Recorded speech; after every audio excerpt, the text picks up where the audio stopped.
बच्चों,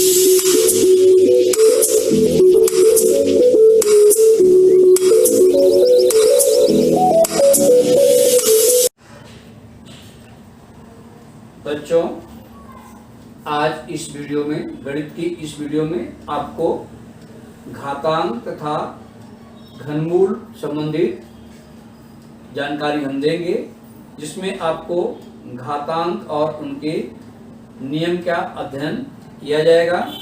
जैसा कि बच्चों आप बोर्ड पर देख रहे हैं, किसी भी परिमेय संख्याओं को यदि हम गुणनफल के रूप में लिखते हैं तो हम जितनी बार लिखते हैं, जैसे यहाँ लिखा गया बच्चों 3 गुणे 3 गुणे 3 गुणे 3 गुणे 3, अर्थात 3 का आपस में 5 बार गुणा किया गया है।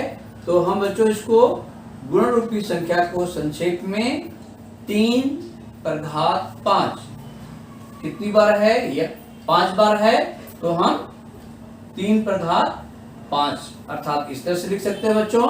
इसमें हम देखते हैं तो 3 घाते 5 में आधार 3 है और घातांक 5 है, बेस 3 इंडेक्स 5। इसको बच्चों हम नियम के अनुसार तो लिखते हैं। यदि हम इसको देखते हैं तो a into a into a into a into यम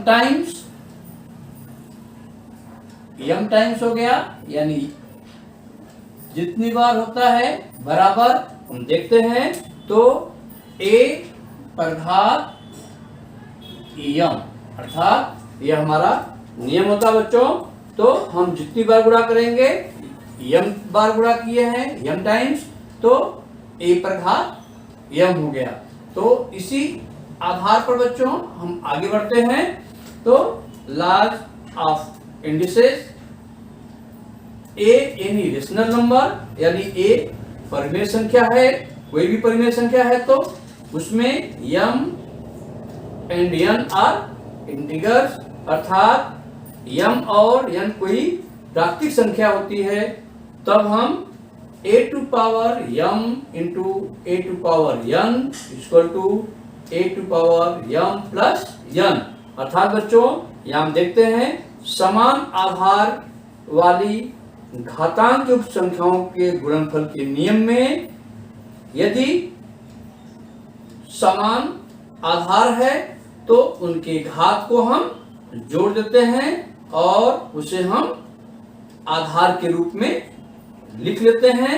जैसा कि बच्चों हम उदाहरण के द्वारा बता रहे हैं आपको, आप देखिए इधर, जैसे यदि हम 3 लेते हैं, यहाँ भी हमने 3 ले लिया, दोनों का यदि यह आधार मानते हैं तो इस पर पावर 2 हो गया, यहाँ पावर यदि हम इसको 4 लेते हैं तो आधार समान है।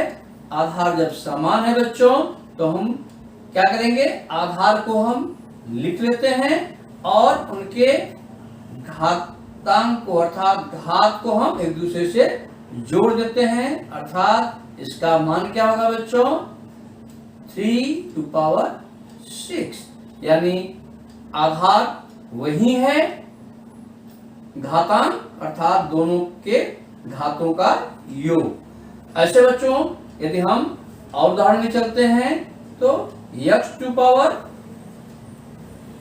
a into x to power b, यहां हम बच्चों a और b को लेते हैं यदि, तो ठीक वही आधार पर हम देखते हैं बच्चों, तो क्या करेंगे, हम आधार को लिख लेते हैं, अर्थात हमने बेस को लिख लिया और उनके घातांक क्या है a प्लस b, अर्थात हमने उनके घातांक को जोड़ दिया। अर्थात यहाँ क्या बच्चों a और b आपस में नहीं जुड़ेंगे, क्योंकि a और b जो है यह चरांक संख्या है, यह कुछ भी हो सकता है, यहाँ एक दूसरे से यह नहीं जुड़ेगा क्योंकि सजाती नहीं है। तो इस तरह से बच्चों आपको समझ में आ गया होगा कि जब समान आधार वाले घातांक युक्त संख्याओं का हम गुणनफल करते हैं तो उनके घात को हम जोड़ लेते हैं। आगे बच्चों चलते हैं तो हम देखते हैं यहाँ a टू पावर m भागे ए टू पावर n बराबर A two power m minus n। तो यहाँ चलते बच्चों, तो हम देखते हैं कि समान आधार वाली घातांक योग संख्याओं के भागफल का क्या नियम है, क्योंकि आधार क्या है, समान है। यहाँ हम देख रहे हैं a है, यहाँ भी a है, इसके भागफल का नियम क्या है बच्चों, यहाँ हम देख रहे हैं भागफल के लिए बच्चों, तो यहाँ दो नियम होता है, क्योंकि दो स्थिति बनती है। यदि पहली स्थिति है बच्चों कि जिसमें हम भाग दे रहे हैं उसका घात अधिक है, m बड़ा है n से, मोर देन n, अर्थात उस स्थिति में क्या होता है बच्चों, a पर घात m माइनस n, m से हम n को घटाते हैं, अर्थात जो मान होता है वह धन के रूप में होता है। और दूसरी स्थिति बनती बच्चों कि जब m छोटा है n से, तब क्या होता है बच्चों, आधार समान है, लेकिन जिस संख्या में हम भाग दे रहे हैं वह उसका जो घातांक है वह छोटा है। तो उस स्थिति में बच्चों 1 a पर घात n माइनस m, बड़ी संख्या से छोटी संख्या को घटाया गया, लेकिन बच्चों यहाँ ध्यान देना है 1 a लिखा गया, अर्थात उसे हम क्या किया, हर के स्थान पर ले लिए, या इसी को बच्चों हम दूसरे रूप में लिख सकते हैं। तो हम ऐसे भी लिख सकते हैं बच्चों, a टू पावर, यहाँ हमने बच्चों माइनस दिखा दिया, यहाँ क्या लिख देंगे n माइनस m। यदि हम इस तरह से लिखते हैं तो हमें उत्तर जो मिलेगा वह निगेटिव होगा, अर्थात माइनस में होगा। तो यह बच्चों हमको ध्यान रखना है। और यदि हम इसे उदाहरण रूप में देखते हैं बच्चों, जैसे यदि हम 4/7 भागे 4/3, जैसा हमने देखा बच्चों, यहाँ 7 3 से बड़ा है, तो क्या लिखेंगे, हम आधार को लिख लेंगे और 7 से 3 को हम घटा देंगे। जब 7 से हम 3 को घटाएंगे बच्चों, तो हमारा उत्तर क्या आएगा, बराबर 4/4। अर्थात हम देख रहे हैं कि यह घात की संख्या क्या है, एक तरह से धनात्मक हो गई। और यही यदि हम दूसरे स्थिति में चलते हैं बच्चों, तो वहां क्या होता है, यदि हम यहाँ लिखते हैं 7/5,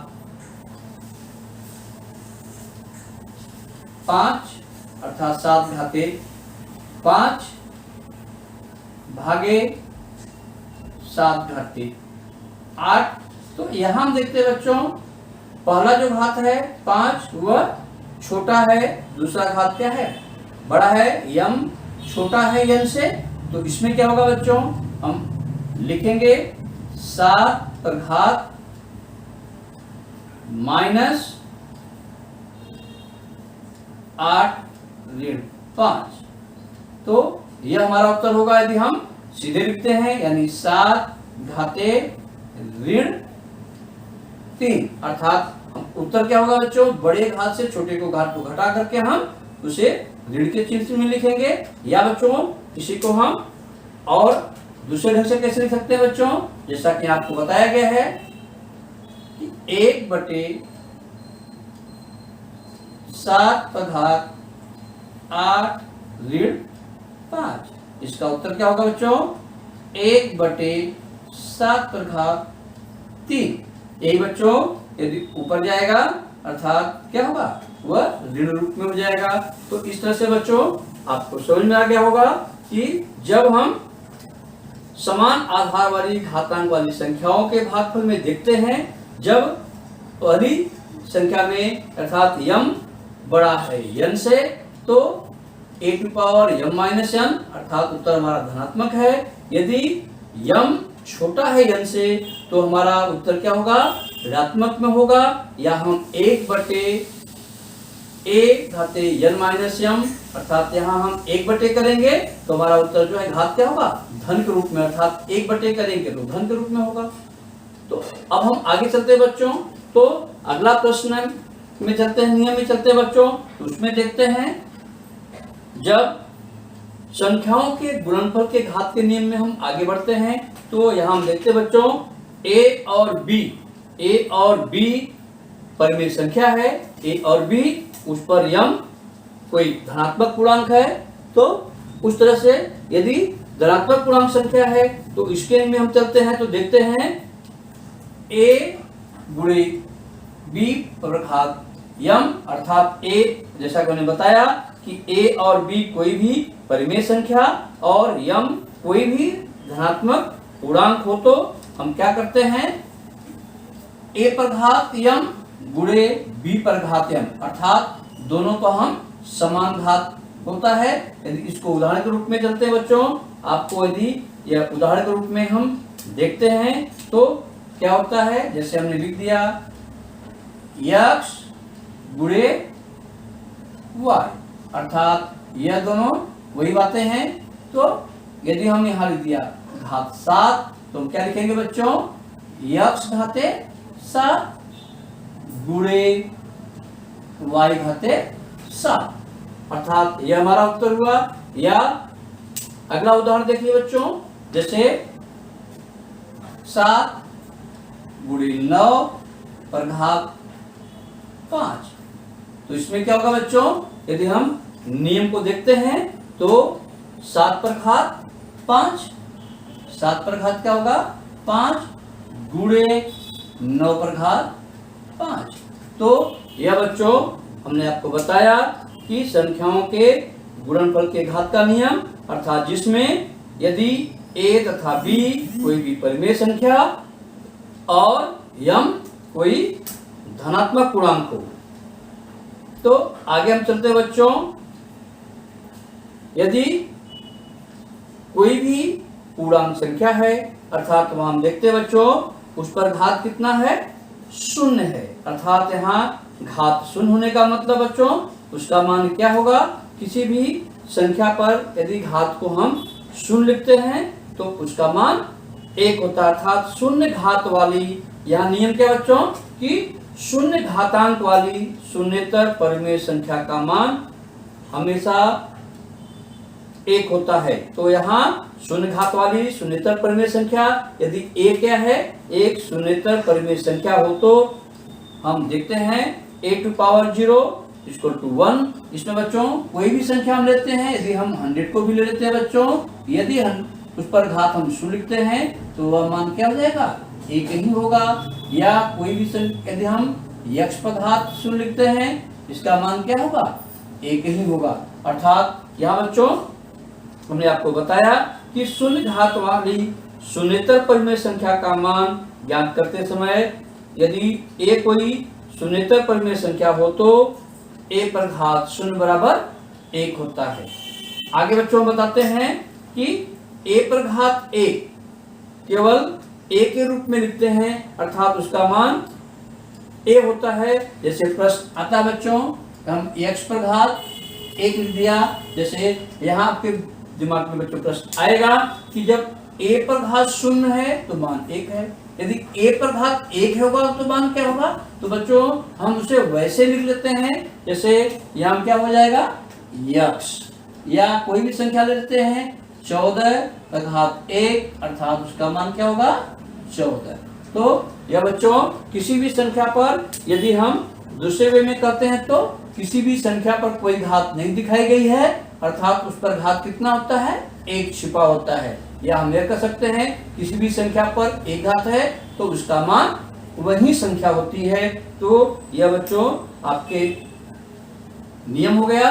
आगे हम बच्चे चलते हैं तो देखते हैं बच्चों a टू पावर m के ऊपर यदि n पावर दिया गया है, यहाँ बच्चों ऐसे प्रश्न यदि हमें देखने को मिलते हैं, यहाँ घातांक युक्त संख्या के घात का नियम, अर्थात संख्या क्या है, घातांक युक्त है उसके ऊपर घात है, तो घातांक युक्त संख्या के ऊपर घात है तो उसका नियम क्या बच्चों है, यदि कोई भी घातांक युक्त संख्या के ऊपर घात दिया गया है तो हम क्या करते हैं, आधार को लिखने के बाद उनके घातों में गुणा कर लेते हैं। जैसे प्रश्न बच्चों यदि दिया गया है 7 पर घात 5, अर्थात घातांक युक्त संख्या हो गई, यदि उसके ऊपर घात कितना है 3 अर्थात घातांक युक्त संख्या के ऊपर घात दिया गया है, यदि इसका मान निकालना है बच्चों तो यहाँ क्या उत्तर होगा 7 पर घात 5 गुणे 3 अर्थात इसका उत्तर होगा बच्चों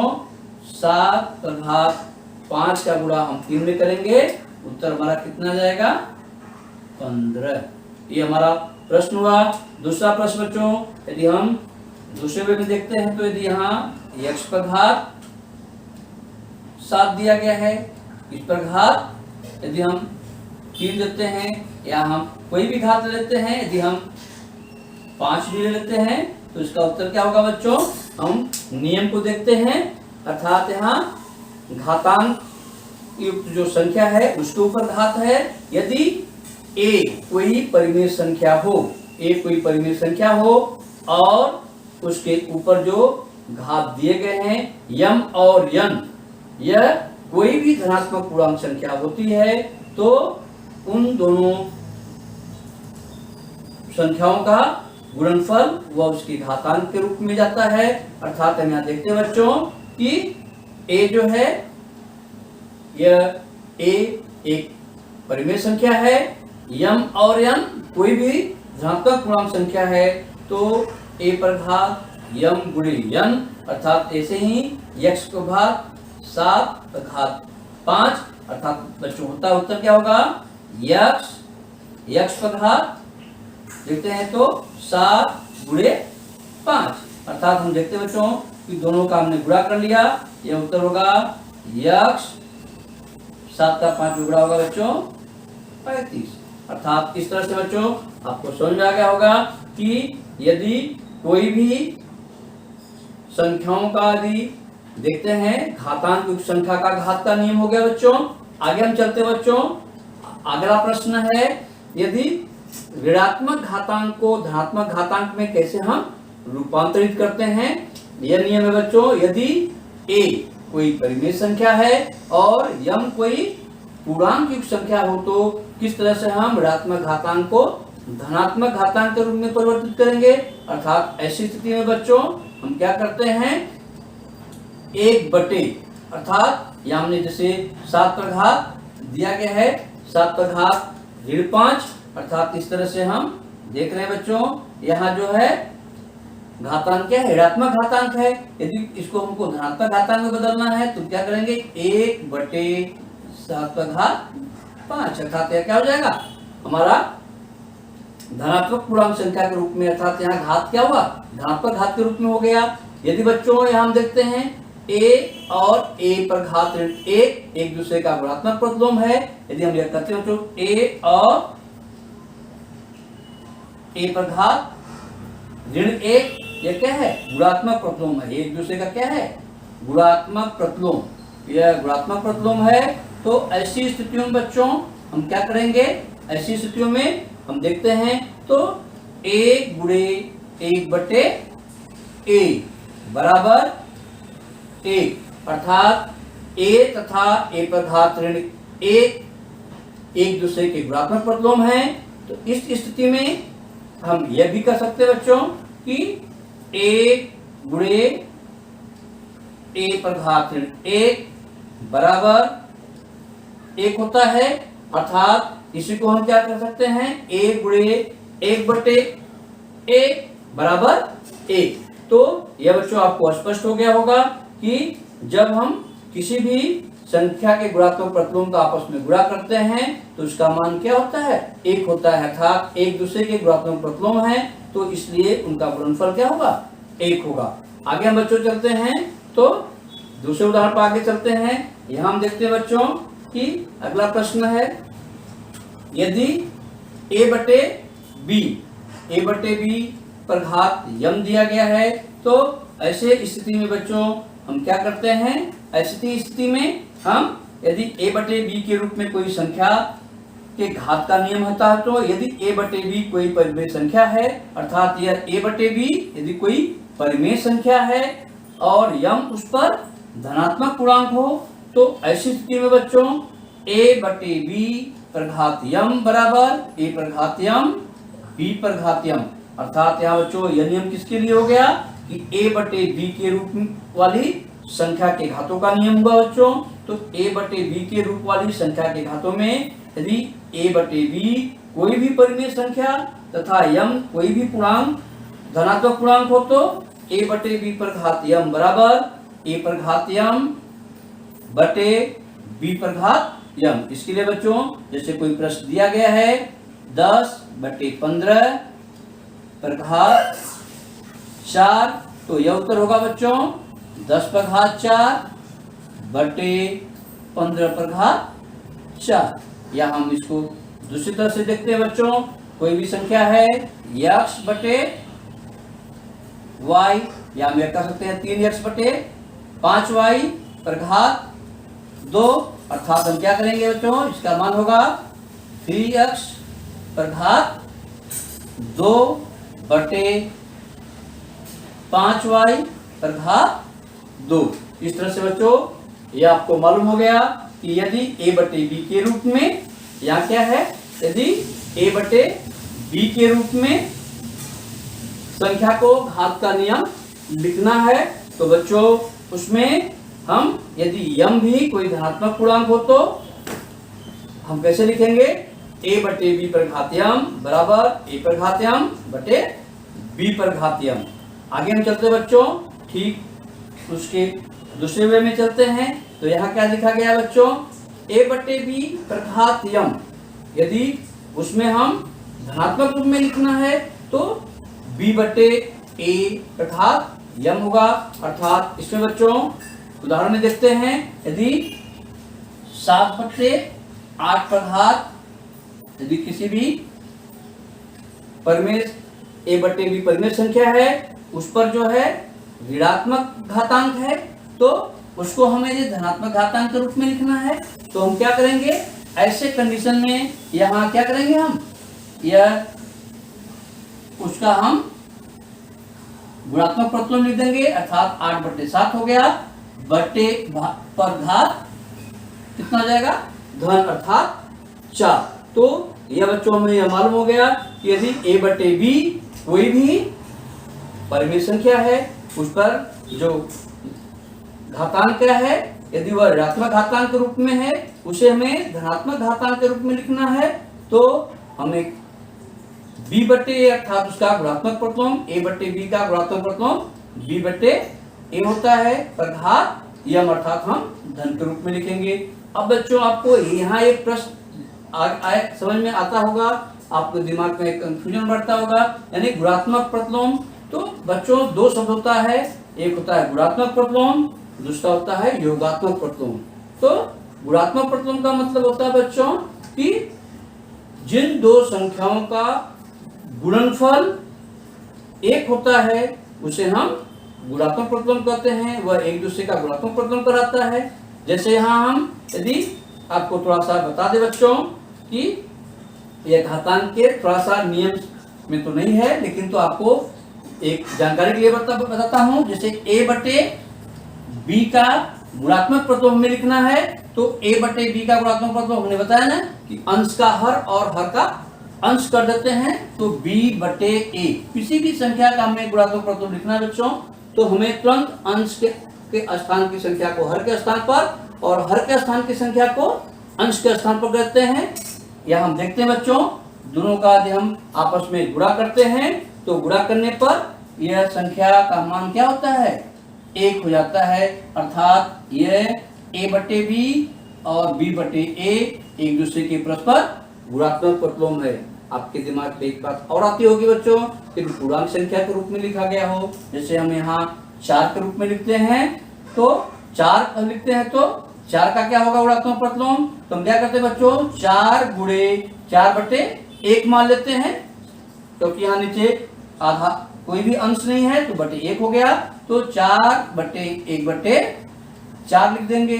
गुणा करते हैं बच्चों तो हम देखते हैं गुणनफल में क्या आता है, 1 आता है, अर्थात 4 का गुणात्मक प्रतिलोम 1 बटे 4, अर्थात 4 और 1 बटे 4 एक दूसरे का गुणात्मक प्रतिलोम होता है।